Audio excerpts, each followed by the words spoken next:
Good afternoon. My name is Shatra Powell. I am the African American Collections and Outreach Archivist in the Southern Historical Collection here at Wilson Library on the campus of UNC Chapel Hill. So, long title. And this is the Archives 101 webinar that we're hosting. And this session is slated to last about an hour. I'm going to talk through some things and go through a few questions that I'm anticipating, but we're also encouraging if I'm saying anything that you need clarification for or have a question, you can use the chat on the side and I will reply to those throughout the session. So, and also just a little bit of context for this session. We really wanted to identify the knowledge areas that people are asking us about when they're getting involved in archives projects or participating in our grant. And we really wanted to use this session as a general overview of how we see archival work and where we see it intersecting with community work and how our grant is designed to support that engagement. So I figured that I would start with a story since that's always a great way to get people plugged in to any topic of conversation. So mine starts back in high school, and I don't know if any of you had a challenge of feeling good about your identity in your adolescence. For me, just being introverted and being in a predominantly white, middle-class suburban neighborhood, I always wondered, how did my family fit into my larger community? How did my experiences measure up against my friends? Why in my house were we, playing spades and dominoes, and my friends had never heard of that? Why was I getting my hair washed in a sink until I was like 13 and, my friends, washing their hair their other ways. So, as I reflect on this time in my life and consider the steps that guided me towards this profession, I always think about my mom and my teachers and some of the things that they said to me that really encouraged me to explore these questions. And so the first story is about my mom. And so about 10 years ago, she passed away. But I think about her all the time. And, she was a really straightforward, personable person. And her feet were firmly planted in the realm of the practical. So she wasn't one of those people who read, a lot of books and thought about lofty things, but she just had a straightforward, common sense understanding of the world. So, when I'm in 10th grade and I'm moping because I had to watch Amistad in class, and I tell her, I was like, why do we have to learn about slavery in school? It's so depressing, and I don't understand why everyone's looking at me and asking me to explain what this is about. And I'm 15, right? Like, nobody knows what to say. And so my mom is like, let me ask you a question. Would you rather be descended from a group that survived that atrocity or the ones who committed it? In that moment, all I could say was they both sound kind of bad. But 20 years later, as I'm thinking about that, I think there's so much to unpack. Maybe other people are struggling with their histories too. Maybe we should think about this, how African Americans survived and the chain of events that brought us to this moment, and what does it mean to coexist in a mixed race society after slavery. Maybe being uncomfortable is the first step toward deeper understanding of ourselves and others. So who knew that my mom was dropping all that wisdom back then? The second story is related to a teacher that I had in high school, and he was a philosophy teacher, and he talked about all kinds of stuff, but one day me and my classmates were complaining about how boring our classes were, and he says, if you're ever bored in school, especially in his class, it's our fault for not challenging the teacher. And I just thought that was such great advice, and I always keep it with me because it's true. I think that education goes both ways. I don't think he was trying to give a pass to ineffective teachers, but it felt like permission to ask, what does this have to do with me? Or I don't understand, or can you explain it in a different way? What about the women, the poor people, the Black people, so many folks that are excluded from histories, from predominant histories? I think it's okay to wonder what was going on with them in any given historical context. And I think the archives present an important opportunity to challenge those norms. So, this was high school, this was a long time ago, but with all of these experiences kind of swirling in my head, and I get to the Southern Historical Collection in 2014, and I'm really overwhelmed at the vastness of the knowledge contained in this library and the expertise of the people who work here. And, you really get that feeling that sometimes it's like imposter syndrome, like, do I belong here? Do I know enough to be an employee at this place? And so you start to listen and watch and learn how scholars are using the research room. They're looking at writings, photographs, correspondence between former politicians, writers, business people, educators, and they're weaving together new stories about the South, about the world for that matter. They're literally uncovering the facts and patterns and writing the things that will, with enough corroboration, become the history that kids read about in school. The movies that we watch, the stories that we tell about ourselves, these are all the things that will make kids like me feel seen or invisible. So I really think that this is important scholarly work that we're doing by interrogating the archive. And as I think about more examples, it's always these power imbalances. For instance, we know a lot about the temperance movement and laws around prohibition in the 1920s, but it's much harder to understand what was happening with the stills in the forest, or the brews in the bathtubs that people were making, selling this liquor, but it was really sustaining their families throughout the most austere times in our history. Another example is looking at something like Thomas Jefferson and how we know so much about his life and what he was thinking and feeling, but we know next to nothing about the lived experience of the enslaved Black mother of his children, Sally Hemings. So these historical imbalances exist because this proverb that I like to use a lot is from Africa, but until the story of the hunt is told by the lion, the tale of the hunt will always glorify the hunter. So that's just one thing to kind of keep in mind as we think about the stories that we're telling and the positions from which we get to tell them. So our work in the collection and on the archives is focused on filling in these narratives. I should say before we get to questions that communities that are marginalized for whatever number of reasons that they're marginalized should not just do this for graduate students to write better books. I think that people should do this in their own ways with the goals of understanding and celebrating themselves and uplifting their communities, and maybe better books will follow. So UNC Libraries is here as a resource, and we're excited to be exploring how this improved perspective will manifest in the real world. So it's kind of a preamble before we get into kind of the nuts and bolts of what an archive is and how we see our engagement with it. So you might be wondering, what is the Southern Historical Collection exactly?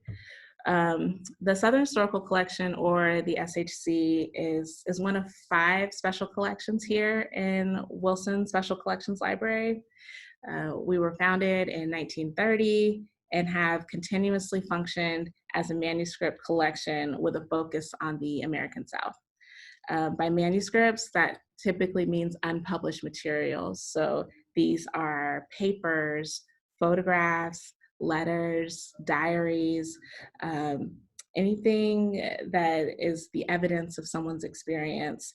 And they come from people's homes, offices, workplaces, and they cover hundreds of years. We have records going back to the 17th century and and we have over 5,000 collections. So that's 5,000 different individuals or organizations that we've cataloged and archived here in Wilson Library. When I think about the areas of strength for the Southern Historical Collection, I would certainly include slavery. We have a lot of antebellum plantation records, records of that time in the South. We have a lot of records about the Civil War, and we also do well with 20th century social and political movements. And I would add Southern writers and businesses are subject strengths. Sometimes I think about how these map to the majors of the university. So this is kind of a liberal arts college. And so the collections that we have support the scholarship that happens here in the library. And then just to fast forward quite a bit, that we have a strong collection. And in 2017, we were awarded almost $1 million from the Mellon Foundation to investigate and produce tools and strategies to support community-driven archives projects. So that's really kind of the reason why we're doing these webinars, to kind of compare and contrast what we've done historically and what we hope to do going forward. The whole series kind of, like I was saying earlier, reflects the core knowledge areas among our the things that our pilot partners have been interested in and have consistently inquired about in the 3 years that we've been working on this so far, and we're slated to go into a 4th year in 2021. So that's a little bit about the collection. So you might have noticed that I've talked a little bit about our archive, and the phrase that I use to describe it is an institutional collection or a traditional collection. And we really like to talk about that in contrast to community collections. So let me give you a little graphic here. Let me find a marker. All right.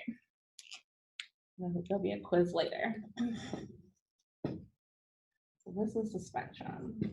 Let's talk about community archives and institutional archives.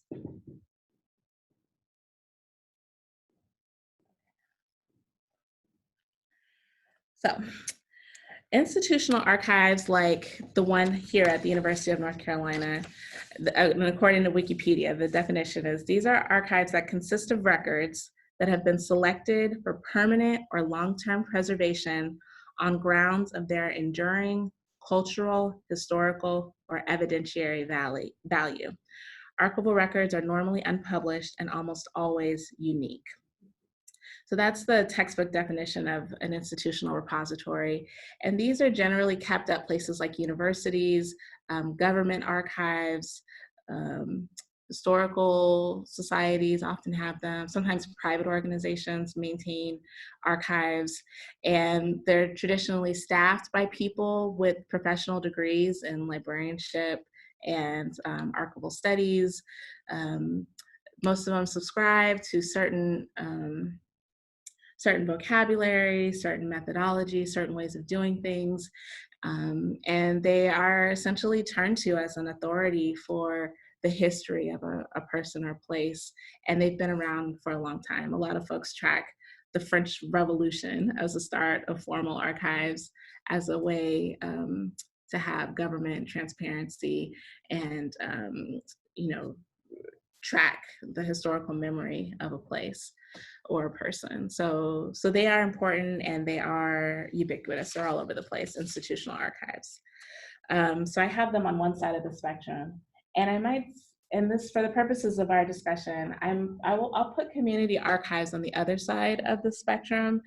And the formal definition of community archives are archives that are created and or accumulated, described, or preserved by individuals and community groups who desire to document their cultural heritage based on shared experiences, interests, and or identities.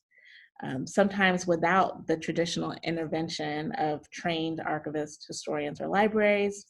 Instead, the engaged community members determine the scope and contents of the community archive, often with a focus on a significant shared event. So community archives are really interesting because they've been around forever. And I think a lot of understandings, you would say they predate institutional archives because groups and organizations since the dawn of time have thought about what their legacies are and what are the cultural things that they want to protect and hand off to the next generation.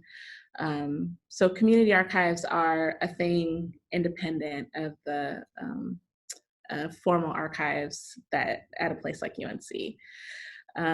So I present that dichotomy because I really want to spend a minute talking about how we see community-driven archives. And so this is our attempt to put ourselves somewhere in the middle. Sometimes we abbreviate as CDAT, Community-Driven Archives Team. So I just want to read this because I really think it's a good way for people to understand what ideas the grant is rooted in and how our projects speak to it. So community-driven archives is a phrase that we have used for our grant project to signal that we are not a community archive, but we are interested in working collaboratively with communities in the development of collections that reflect the needs and priorities of archivally marginalized groups. It's an acknowledgement that if we only see cultural heritage material as collections to acquire, we will never expand on the kinds of stories we can tell.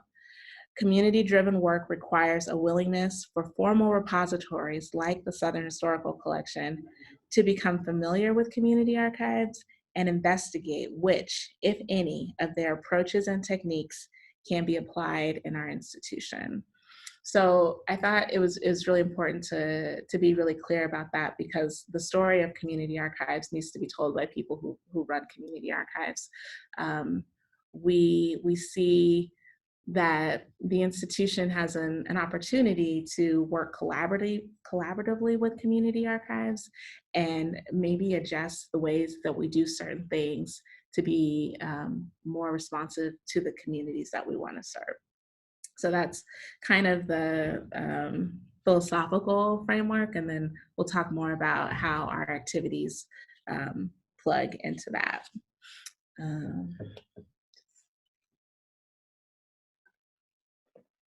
Okay, so for those of you who were listening very closely to my description of an institutional archive, you might have honed in on the phrase enduring cultural, historical, or evidentiary value. Yeah, what does that mean? Who decides? Excellent question. Ideally, archivists would have a working knowledge of the subject areas of their collections, and they would develop collection development policies and then collect things related to whatever those predetermined topics are. And then they would, refer other things. And, in this ideal world, there'd be all these institutions, they'd all collect all different things, and every institution would have the most topic X that anyone could use, and we'd all have our specialties, and it would be wonderful. But archival collections are usually a little more messier than that. People collect things for all kinds of reasons, and collections are varied in different ways. And curators are human. We have blind spots and lapses of judgment that allow historical materials to pass us by. So this definitely happens in the microcosm, where it's, person to person, you're trying to make the case for your collection, or you're trying to build a collection in a certain way, and you're making individual decisions. But at the end of the day, you do have huge repositories that are still missing lots of elements of human history and human experience. In the case of the Southern Historical Collection specifically, we've been around for 90 years, and these decisions have traditionally been made by white male curators. So, I'm not saying that they've made bad decisions. In many cases, their collection development work has formed a basis for our critical engagement with the history of slavery, the history of the state, and the history of the university. But I think we can all concede that they've missed a few perspectives. I think, especially as the more we work with communities, that, every individual has a definition for what they think is worth keeping. And if you can't find an organization that agrees with your assessment or can commit to your needs, we really want to empower people to think about curating their own collections and sharing materials on their own terms. So that's just a nod to how the work of community archives is really a natural and important expansion of the work that institutional archives are doing. So based on this framework, how does anyone know whether their materials or their stories fit better in a traditional framework or a more community-based framework? The reality is that it's usually a little bit of both. I think that most communities that care about heritage and preservation, they need a plan that blends resources from a variety of stakeholders. And I think archivists are really equipped to help you build that roadmap. At its most basic level, archivists care about the materials. They care about the materials. This is the photographs, the papers, the recordings. And this is like a really simple way to look at it, but sometimes it helps to start with some simple things and then build out the complexities. But if you find yourself in possession of things that you are done with, but you want them to be available for a broad spectrum of users, then a traditional framework could be exactly what you need. But if you are in the process of collecting materials, or if you need to be able to change the things that you have, if you need to be able to access things quickly, or you want to control the access to your content, you don't want it to be around for everybody, then a community framework might be more appropriate. So, if the records are static, an institutional repository makes a lot of sense. If the records are more active, then maybe some of the things that are coming out of this community-driven archives work will apply to you in very specific ways. So that's a little bit about where we sit organizationally. I thought I would take a minute to talk about where we sit as individuals and as a profession. What is an archivist? What does an archivist do?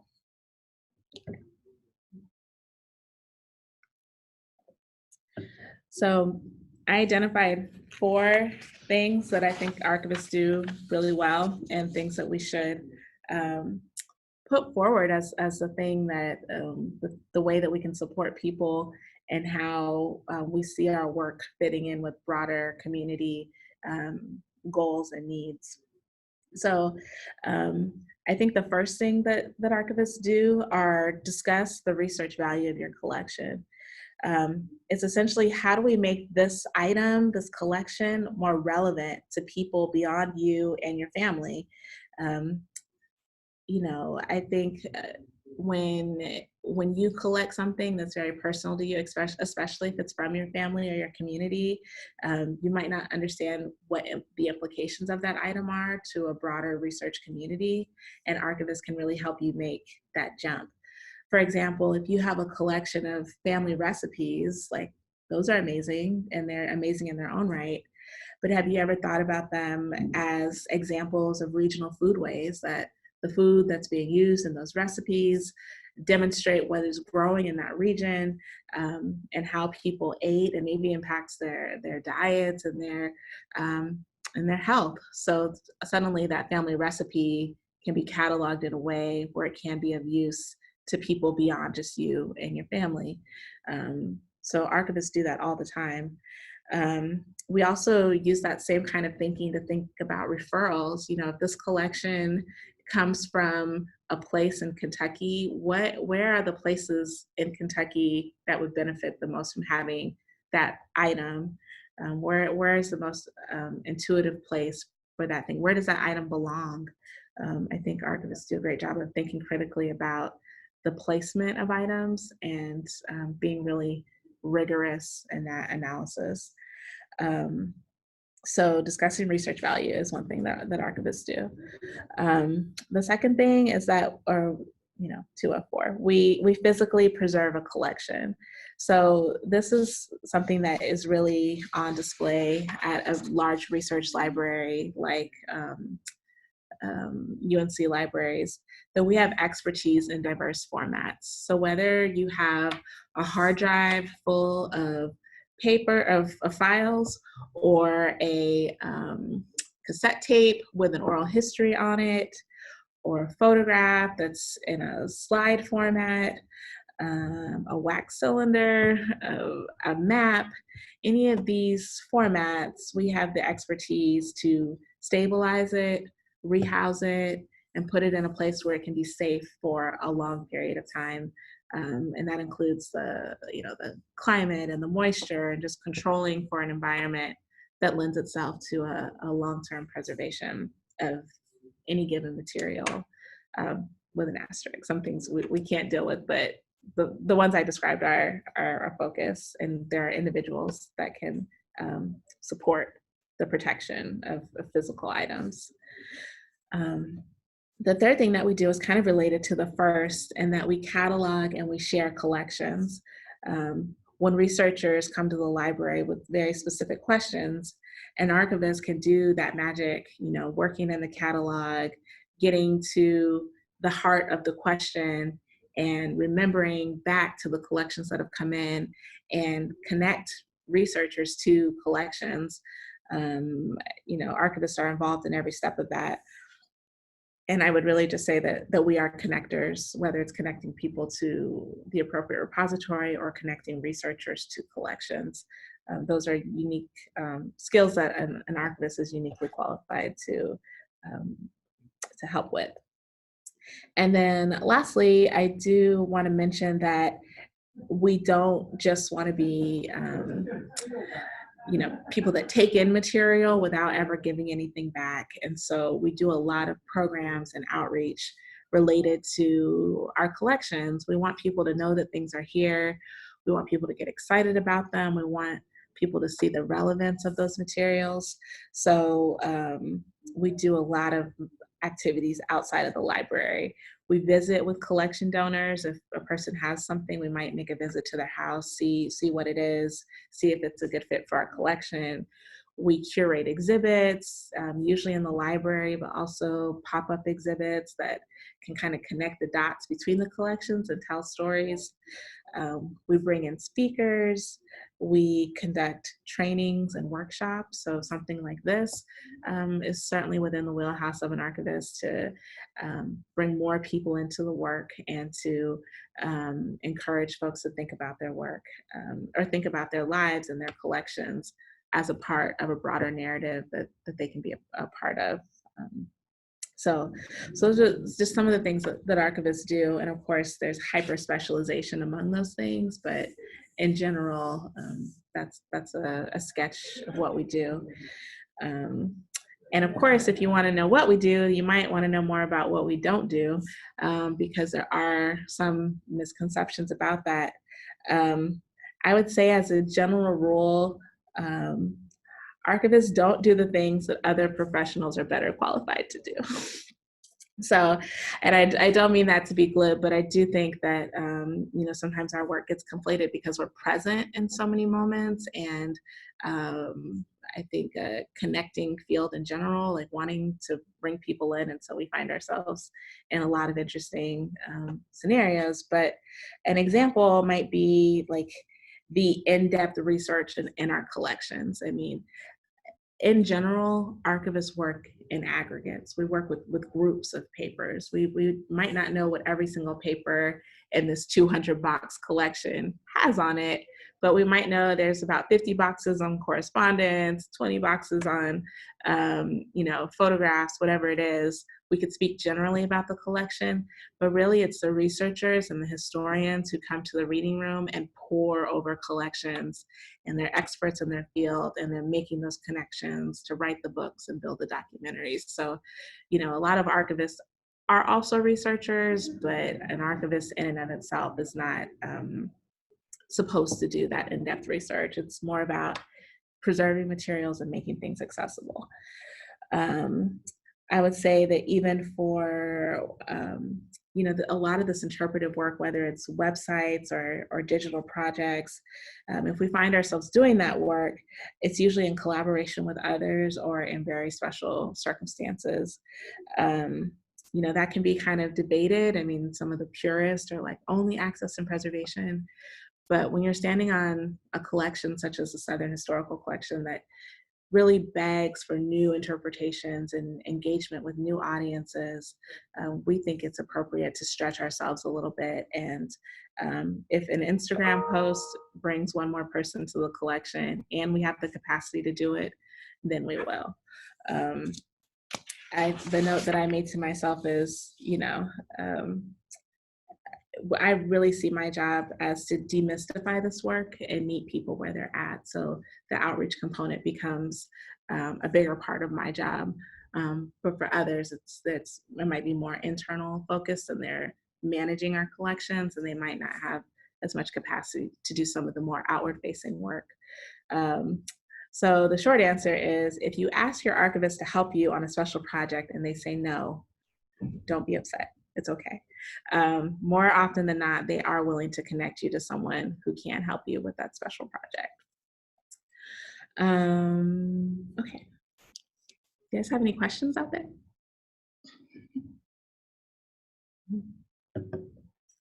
Okay, I'll keep going with my predefined questions. So this next section is kind of about how does it all work? Like if you've been to a library, you know that they have archives, but how does anyone give anything to a library? How does anyone access what's inside of an archive? And so I just kind of wanted to walk through that to demystify it a little bit. I mean, I've been in a lot of special collections and they can be really intimidating. When you walk up, you might have to check your bag into a locker.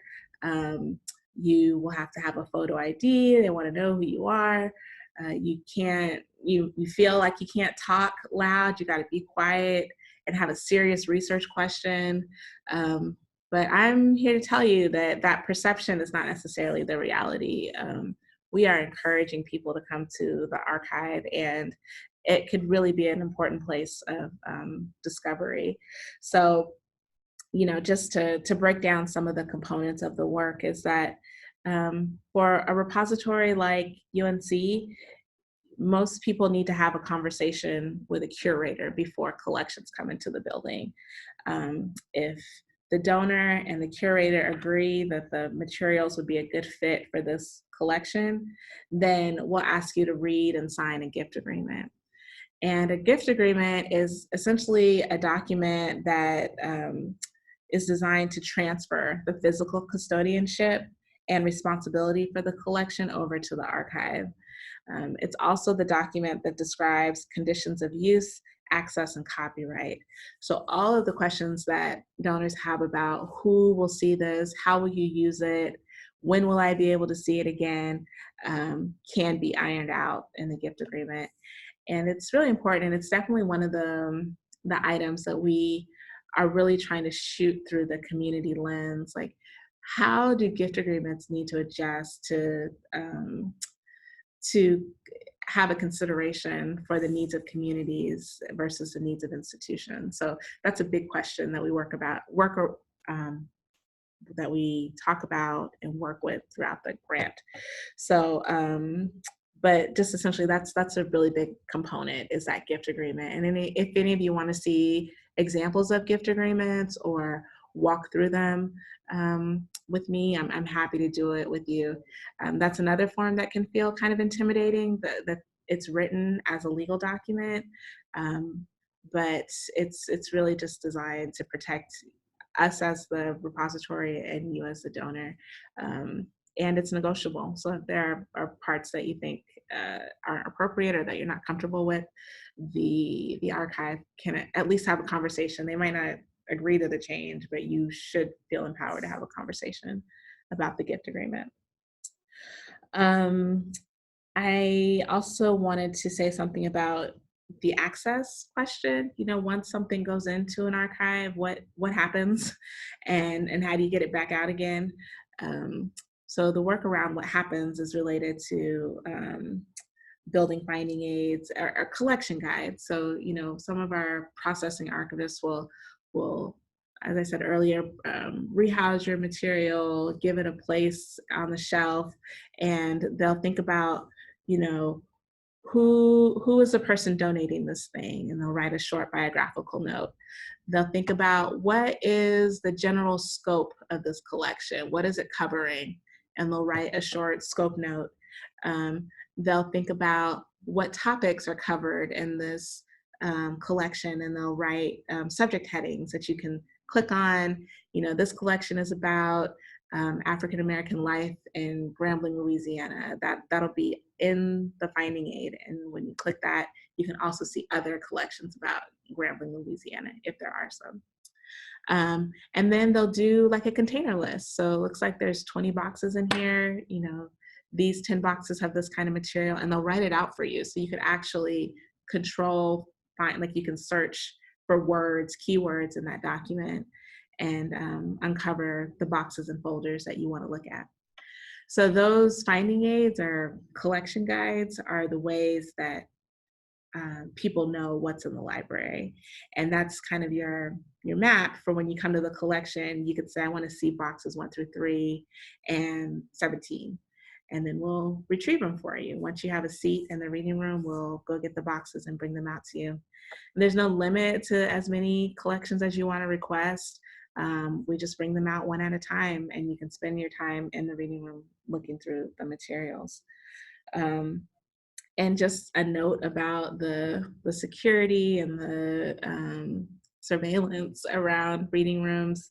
It really is important that, as we stated earlier, the archives are unique, rare materials, and we don't want them to come up missing. And so, if things are brought to the reading room, we know who's looking at them. If things are missing, then we know who was the last person that was able to, the last person who saw them.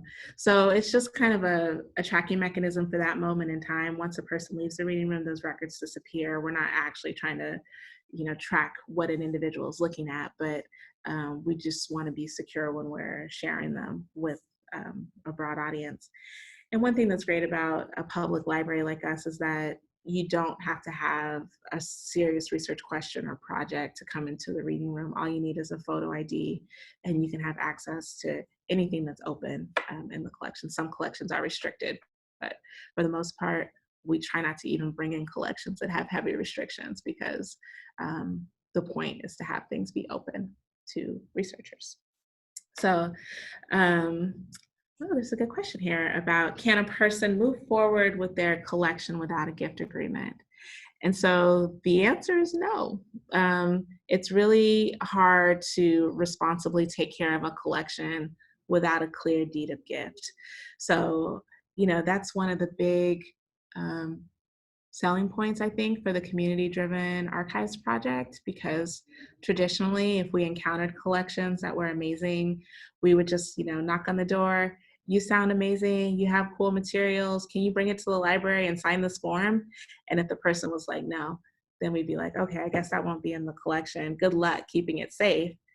But with the community-driven archives framework, we could say, oh, okay, if you're not comfortable with the form, let me at least give you these tools and strategies to help you figure out what you want to have happen with that collection.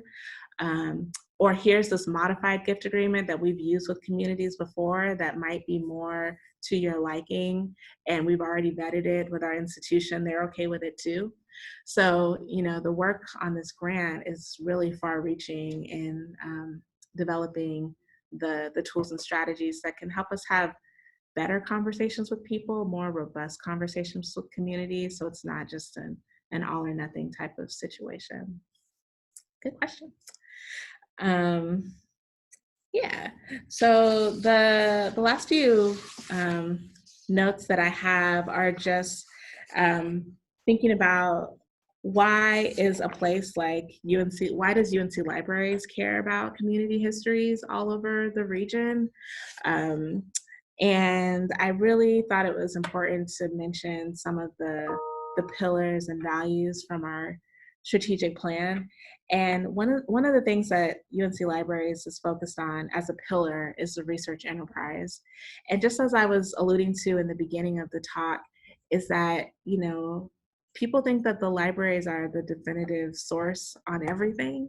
And there's so much that we don't have. And so if we really want to have good, important scholarship, we've got to be able to think about collections broadly and be open to other ways of knowing and other ways of sharing. So community archives fits into the framework of the research enterprise. We're going to have incomplete stories forever if we don't think more holistically about what we are collecting and what we're not.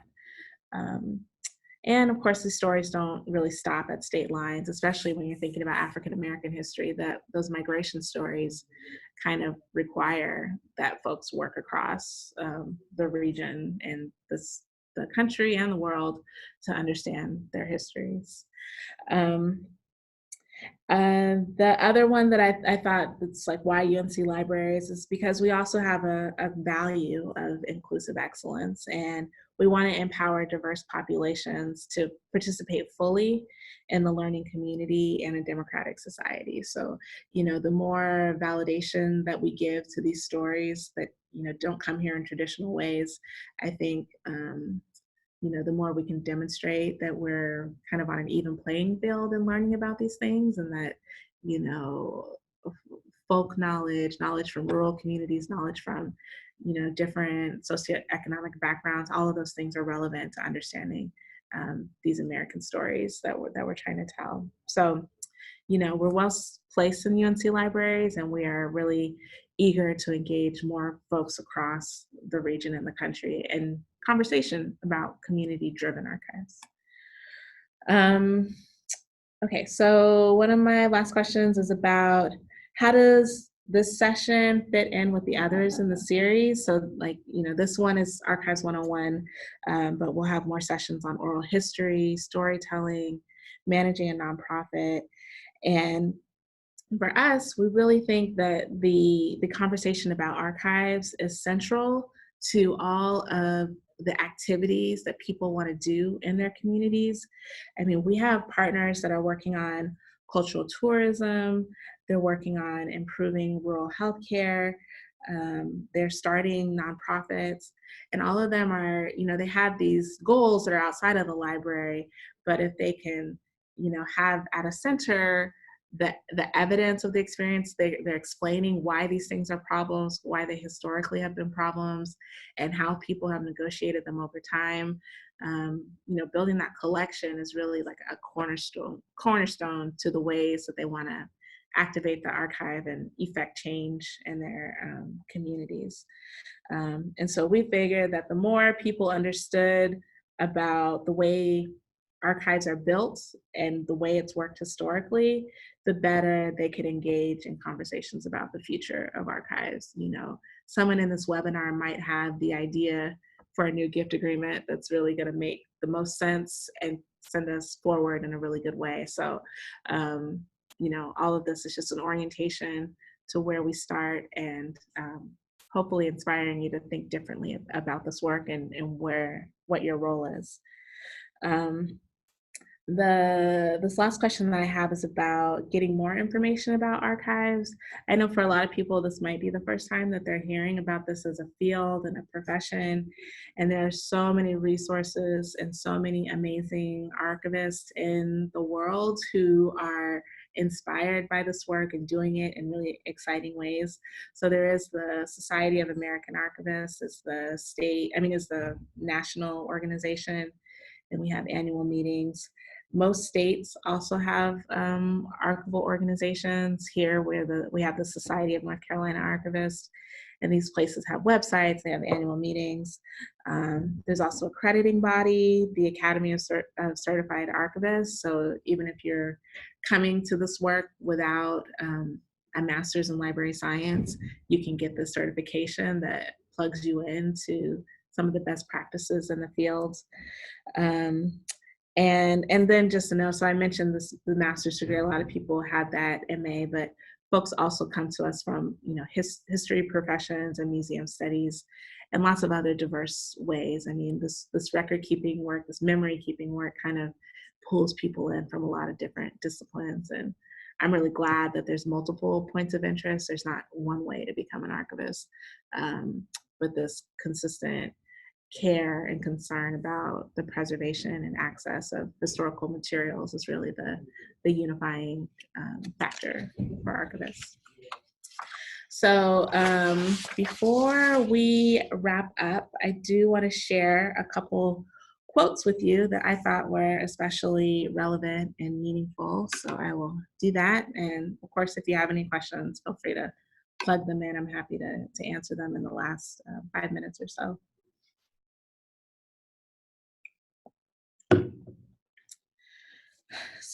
So as I was kind of preparing for this talk, I really started to think about, what do other people say about the importance of history and the importance of archives, and how are other folks understanding it?